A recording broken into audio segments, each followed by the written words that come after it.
The Mississippi River is the birthplace of St. Louis, the very core of the region's roots and commerce. So how can we preserve and build on that asset today? Tonight on Forward, we talk with Ken Erickson, a consultant who works with industry groups that depend on the kinds of connections that make St. Louis great. You're down in Memphis, we're up here in St. Louis, both vital cities on the Mississippi River. How does our region fit into national and global supply chain? It's the heart of the multimodal network. You've got all the Class 1 railroads, all the major railroads coming in and through the St. Louis area, connected by the Terminal Railroad Association of the area that does a marvelous job that not only moves stuff between facilities into the Class 1s, but it moves it to the river, or it moves cargo and volume away from the river. And what that allows is to extend the reach of the river in great distances. And that gets to be so important when you think about that whole region of not only then the rail and the barge, but you got your aviation infrastructure. Your airport's going to be going, it looks like, through some remodeling there or expansion itself. And then with the highway network that you'll have, and what your state has done over the years to take care of the highway networks has been remarkable. What you do in St. Louis and loading on the river or taking off the river feeds, fuels, and provides the fiber the world needs. Help me put that into some context. How does St. Louis stack up nationally on those sort of multimodal connectivity fronts? You're probably one of the top one, two inland ports in America today. You've got about a 15 some mile stretch of just jam-packed with a great number of facilities. And there's more room available to do more work. There's capacity to bring more cargo together. You're at the crossroads of our elaborate waterway system. So from that standpoint, you stack nationally as one of the most important multimodal connections. And it's important because you're able to attract investment in so many different ways. You can lower costs because of using waterway transportation as the lowest cost per unit.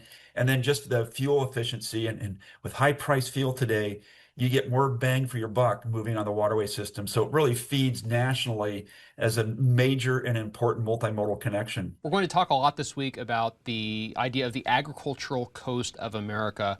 What is that idea, and why is St. Louis an important part of that? And you look at the number of barges that are being loaded with grains just from the surplus areas around you. And that's both the St. Louis, Missouri side of the river, as well as the Illinois side. And there's just a great flow. The number of facilities that are in the area.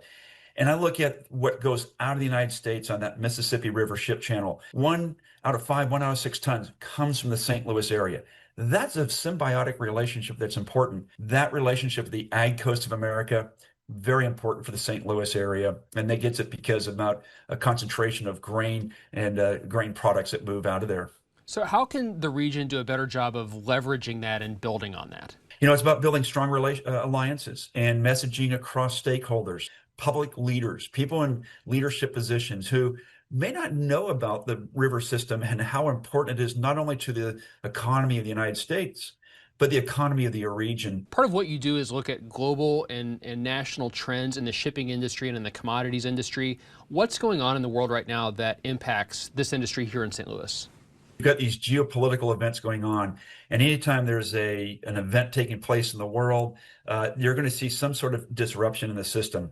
We saw that with the Strait of Hormuz when the U.S. attacked Iran. That strait was shut down. Immediately, we saw how important infrastructure is, or transportation.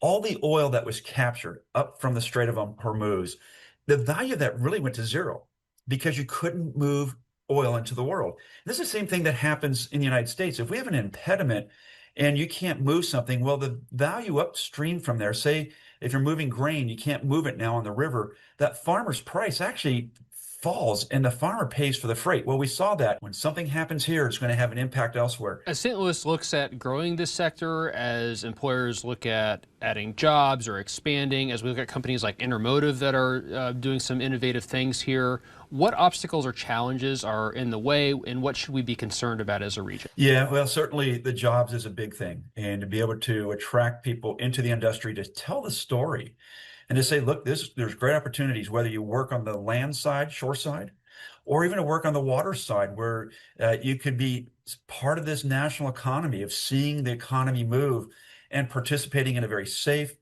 productive and part of our industry with the waterways and with towboats and deck barges and covered barges, tank barges, moving the economy and watching it happen every day. When we look at our infrastructure, it gets to be so important here, and we definitely got to be looking at how do we support that, whether it's with the Waterways, Water Resources Reform and Development Act, or with port infrastructure and development programs that are available. Is there any specific infrastructure that you're concerned about or that needs attention? Waterway systems are, they're constantly changing. It's an active waterway system. We've got this climate variability, and things change dramatically. And for a number of reasons, we can go through periods of extreme wet, we can go through periods of extreme dry, but looking at both keeping the navigable channels open and dredged get to be so very important. Secondly, rehabilitating the locks and dams that are in our system get to be extremely important. You may say, well, we don't have any locks in St. Louis until you get to Panama. But it's all the locks upriver that help support the industry or commodities that may hit the river and move up from St. Louis upriver someplace. Those locks are important. It's a system approach, supporting the Army Corps of Engineers and their work and the private industry and what they're attempting to do. We can't disregard that. So I'm thinking in terms of waterway investment to protect dredging and ship channels, as well as locks and dams are very critical.